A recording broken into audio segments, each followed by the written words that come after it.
Good morning बच्चों। कक्षा 9 के बच्चे ध्यान देंगे। 9th क्लास के लिए हिंदी में आपका काव्य चल रहा है। पहला पाठ कबीरदास जी के कुछ दोहे हैं, उनके भावार्थ को समझते हैं, उनके अर्थ को समझते हैं। मैं लगभग 7-8 दोहों को पढ़ा चुका हूँ। जो शेष हैं मैं उनकी ओर आपका ध्यान आकर्षित करना चाहूँगा, केंद्रित करना चाहूँगा ध्यान। बच्चे समझेंगे। आइए दोहा नंबर 8 से शुरुआत करते हैं। दोहा नंबर 8। अंसैया झाई पड़ी पंथ निहार निहार, जी भरिया छाला पड़ा राम पुकार पुकार। ध्यान दीजिएगा, इसके भावार्थ को समझते हैं बच्चों। अंसड़िया माने आंखें, छाई माने जैसे आंखों के नीचे छाई पड़ जाती है ना, पड़ती है कि नहीं पड़ती। अंसड़िया छाई पड़े पंथ निहार निहार।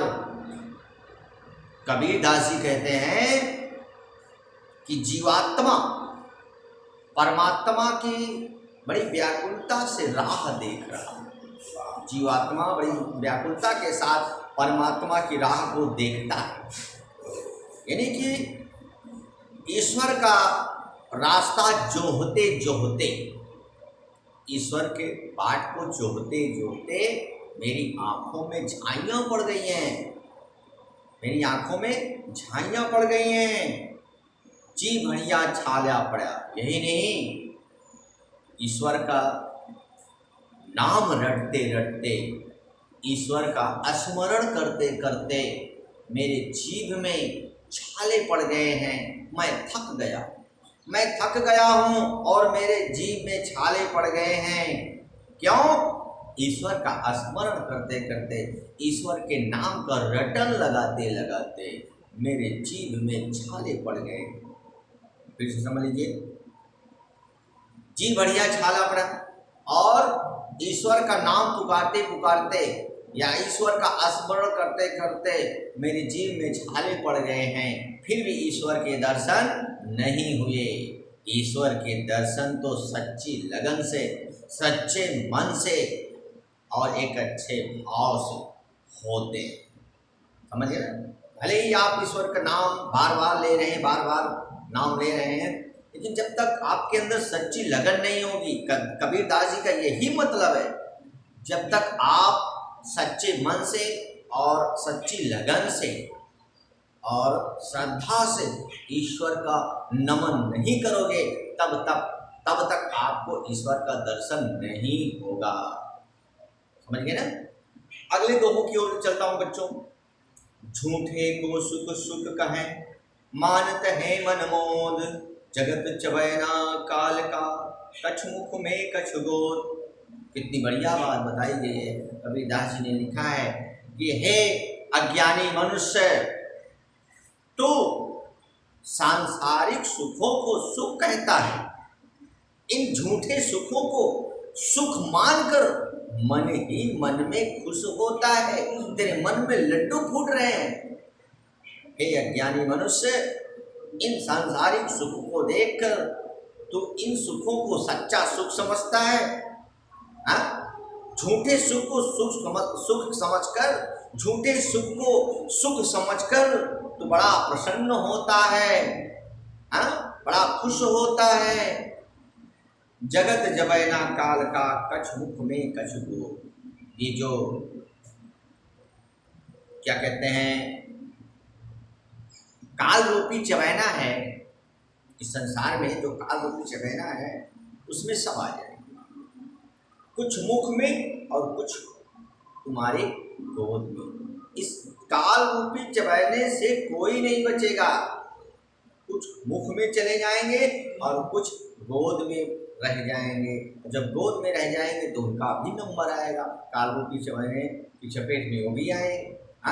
यानी एक न एक दिन सबको नष्ट हो जाना है।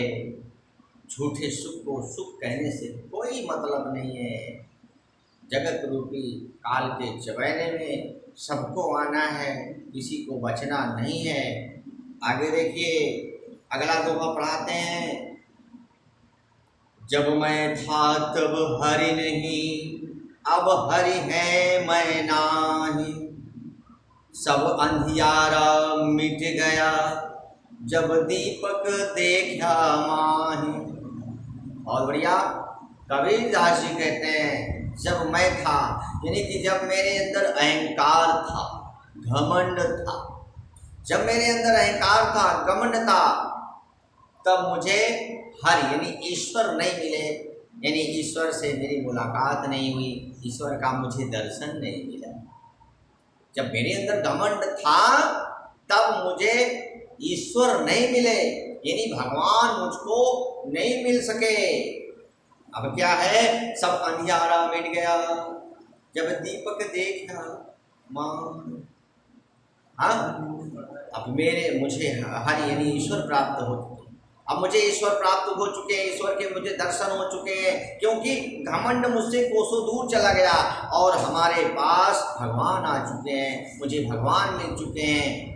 तो क्या होता है भगवान के मिल जाने पर, सब अंधियारा मिट गया, यानी ईश्वर के आने पर इस संसार में समस्त अंधेरा दूर हो जाता है। यानी ईश्वर का मतलब हुआ कि जब आपके अंदर ज्ञान रूपी प्रकाश आ जाएगा तो इस संसार का समस्त अंधेरा दूर हो जाएगा। जब दीपक देखे हमारा, यानी कि ईश्वर रूपी दीपक के जल जाने पर, ईश्वर रूपी दीपक के जल जाने पर इस संसार का समस्त अंधेरा दूर हो। फिर समझ लीजिए, जब मैं था तब हरि नहीं।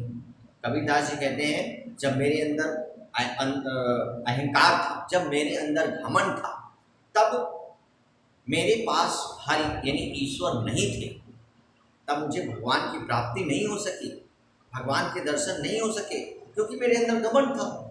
जब भैया जब तक घमंडवा रहेगा मन में तब तक भगवान नहीं आ सकते। जब आपके मन से घमंड हटेगा तभी भगवान आ सकेगा। तात्पर्य फिर क्या, अब हरि है मैं ना, अब मेरे अंदर भगवान विराजमान हो चुके हैं, मेरे पास ईश्वर आ चुके हैं, मुझे ईश्वर की प्राप्ति हो चुकी है। हाँ, तब क्या हुआ, सब अंधियारा मिट गया, जब दीपक देखे हम, यानी कि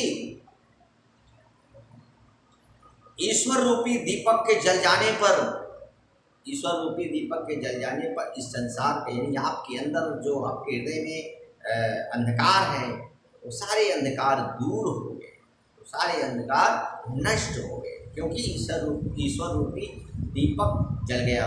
ज्ञान रूपी दीपक के जल जाने पर वैसे ही अंधियारा मिट जाता है। तो बच्चों आज बस इतना ही, यानी कि 10 दोहा तक मैं आपको पढ़ाया हूँ। अगले वीडियो में आपको अगले दोहों की ओर ले चलूँगा। कल के वीडियो में समस्त दोहे कबीरदास जी के समाप्त हो जाएंगे, फिर अगले पाठ की ओर ले चलूँगा। तब तक के लिए धन्यवाद।